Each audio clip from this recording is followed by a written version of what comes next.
Avvalambor assalomu alaykum, hurmatli aziz tinglovchilar. Navbatdagi mavzumiz nutqning nuqsonlari va ularni tuzatish yo'llari. Birinchi reja nutq murakkab ruhiy faoliyat, eshitish nuqsonlarining kelib chiqish sabablari, zaif eshitishda bola nutqidagi kamchiliklar.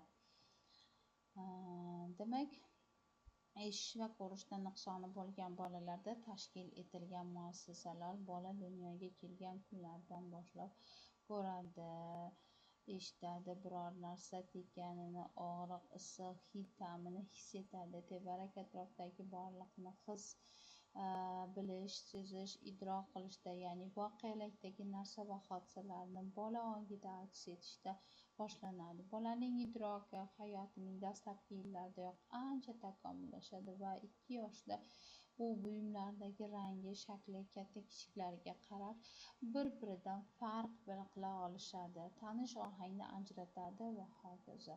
Unda xilma-xil sensor qobiliyatlari, ko'rish va ko'zdan kechirish, tinglash va eshitish buyumlarini tasdiqlash, tashqi belgilariga qarab ajratish, o'zi ko'rayotgan va eshitayotgan narsaga taqlid qilish qobiliyatlarini rivojlantirib boradi.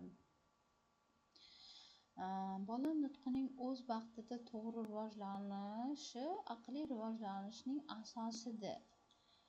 Nutq ruhiy proseslar, idrok, xotira va boshqalarning rivojlanishiga, bolalarning faoliyatiga katta ta'sir ko'rsatadi.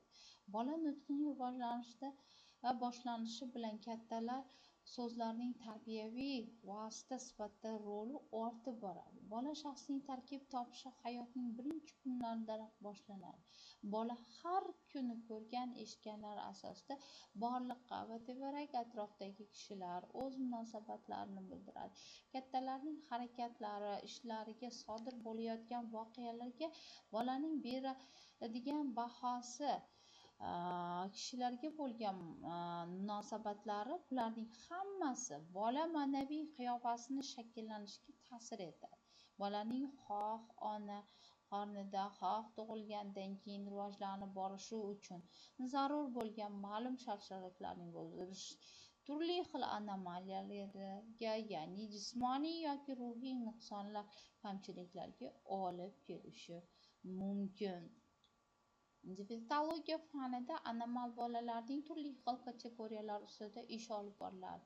Eshitish kamchiliklariga ega bo'lgan bolalar, tug'ilishda kar, soqov, qulog'i og'ir bolalar, keyinchalik qulog'i og'ir bo'lib qolgan bolalar. Ikkinchi guruhdagi ko'rish qobiliyati zaif, ko'r, ko'zi har xira bolalar. Ko'r va soqov bolalar, oligrafan, debil, imbetsil, idiot bolalar.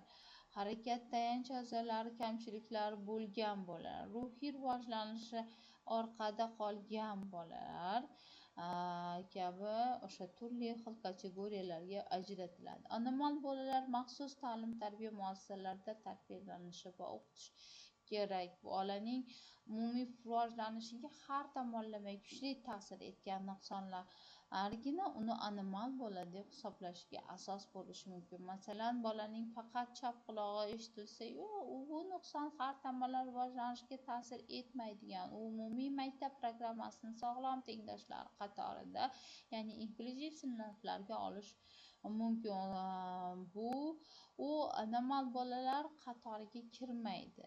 Katta yoshdagi kishilar ma'lum bir sabablarga ko'ra paydo bo'lgan nuqsonlar ham ularning umumiy rivojlanishiga ta'sir etmasa, bu kishini anomal deb hisoblash mumkin emas. Anomal bolalarning jismoniy va ruhiy rivojlanishida kuzatiladigan og'ir keskin o'zgarishlar bola shaxsini tarkib topishiga salbiy ta'sir ko'rsatadi. Shuning uchun bunday bolalarning tarbiyalash va ularni ta'lim berish uchun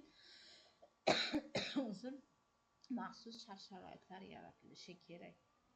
Ya'ni ular maxsus bog'cha va maktablarda maxsus dastur va darsliklar asosida o'qitilishi, tarbiyalanishi zarur.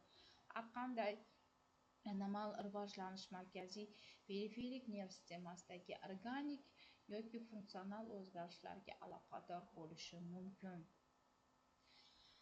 Demak, bola rivojlanishida turli xil kamchiliklarda quyidagi hollarda paydo bo'ladi: noqulay muhit, noto'g'ri tarbiya, noto'g'ri ta'lim. Masalan, noqulay oilaviy sharoit, pedagogik qarovsizlik, o'qituvchining bolaga nisbatan noto'g'ri munosabati va boshqa ko'pgina sabablar bola rivojlanishiga salbiy ta'sir ko'rsatib, uning dastur materiallarini yaxshi o'zlashtira olmasligi ulgurmovchi o'quvchilar orasida qo'shilib qolishiga sabab bo'ladi. Tug'ma anomaliyalar ko'p jihatdan homilador onaning sog'ligi va yashash sharoitiga bog'liq. Ona qornidagi homilaning rivojlanishiga infeksiyasi, intoksikatsiya, shikastlanish va boshqa omillar ta'sir etishi mumkin. Onaning homiladorlik davrida turli xil kasalliklar bilan og'rishi, o'z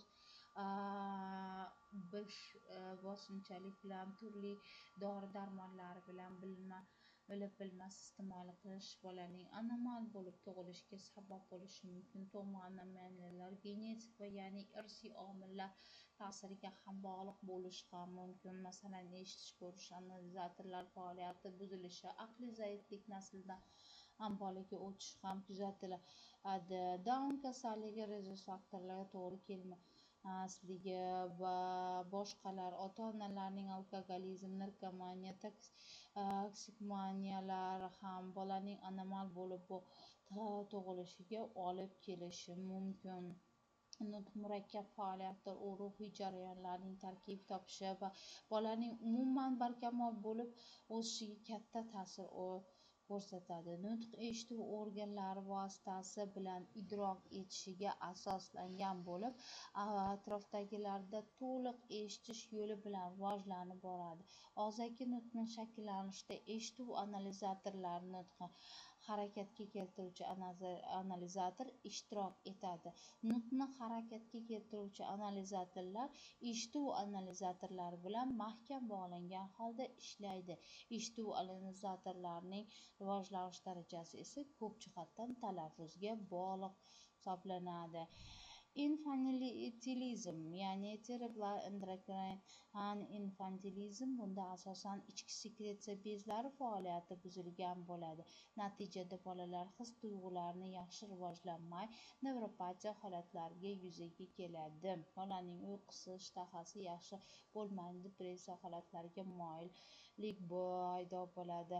Serebrallik holatlari, bular ham tez-tez uchrab turadi. Markaziy nerv sistemasida tez charchaydi, nevrodinamik o'zgarishlar kuzatiladi. Natijada aqliy qobiliyat susayib, xotira pasayadi, diqqat tarqoq bo'lib qoladi. Tez ta'sirlanishi qiz bolalarda yig'loqlik, o'g'il bolalarda haddan tashqari qo'zg'atuvchanlik kuzatiladi. Bola ish qobiliyatini past, arzimagan narsaga tez charchaydigan bo'lib qoladi.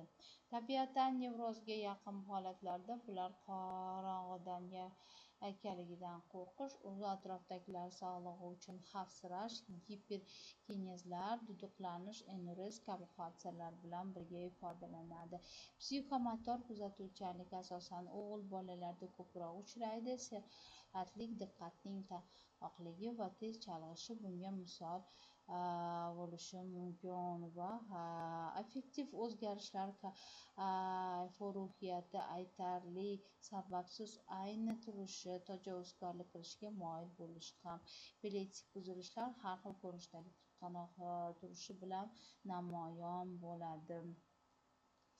Xo'p, nutqiy nuqsonlarni tuzatish usullarida ko'rib turibsizki, bir qator mashqlarni olib borish tavsiya etiladi. Bunda belkurakcha, kosacha, ninachi kabi mashqlar yoki aynan soat artikulatsiyasi mashqi yoki ot artikulatsiyasi mashqi, arg'imchoq artikulatsiyasi mashqi tavsiya etiladi. Nutqiy nuqsonlar shakli har bir bolada har xil ko'rinishlarda namoyon bo'ladi. Bu nuqsonlarni bilgan bola to'g'rilash, nutqini normal holga tushirish uchun har bir inson o'z ustida ishlashi kerak. Nutqimiz bizni bugunimiz va kelajagimizni belgilab beradigan zamonda yashamoqdamiz. E'tiborlaringiz uchun rahmat.